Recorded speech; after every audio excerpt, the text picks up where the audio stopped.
Hi, I'm Jeffy, former trainer at SeaWorld in Orlando. I took the job right out of college. You know, I really felt like I had a connection with the whales. I would try to communicate with them telepathically, like I was Aquaman. Kind of silly looking back now. Jennifer was a good trainer. You know, a little impatient. I will say that. She would hit the whale sometimes, just slap him around. You know, a lot. There was one instance where a whale didn't do a trick she wanted, and she grabbed it by the tail, like in a cartoon, just sort of flung it around, you know, slapping it against the ground, like she was Popeye. And it was pretty hard to watch. There was another time where she actually had a gun, and she pistol whipped the whale pretty hard. It was real gangster shit, like it owed her money. And she fired a few warning shots into the water to scare it. Whales don't like gunfire. They are very fond of bugles, though. So whenever a whale would do a trick, we would give it a bugle to encourage it. The day Jennifer died, she wanted the whale to do a backflip, which did. So she gave it a bugle, and then she wanted it to get on a motorcycle and do donuts.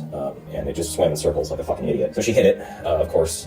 Who wouldn't? And then it wanted the bugles anyway, and she wouldn't give it to him. So then she started hitting it, you know, just really pounding it, just really giving it the business naturally, you know. And I guess the whale didn't like that, so it grabbed her by the ponytail, and that's when it pulled her underwater. And from there, it scalped her, pulled her hair clean off, and just kind of held on to her body. And I mean, it had her body for weeks. I mean, we were too scared to go in there after it. And what's the point? You know, she's already dead. So the whale would do tricks with her body, just throw her up in the air, catch her. Pretty cool, honestly. We actually sold out that week. It's the best business we'd ever done.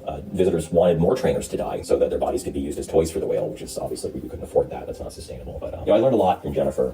Mostly not to hit the whales, not to have a ponytail. I'm sorry, I can't.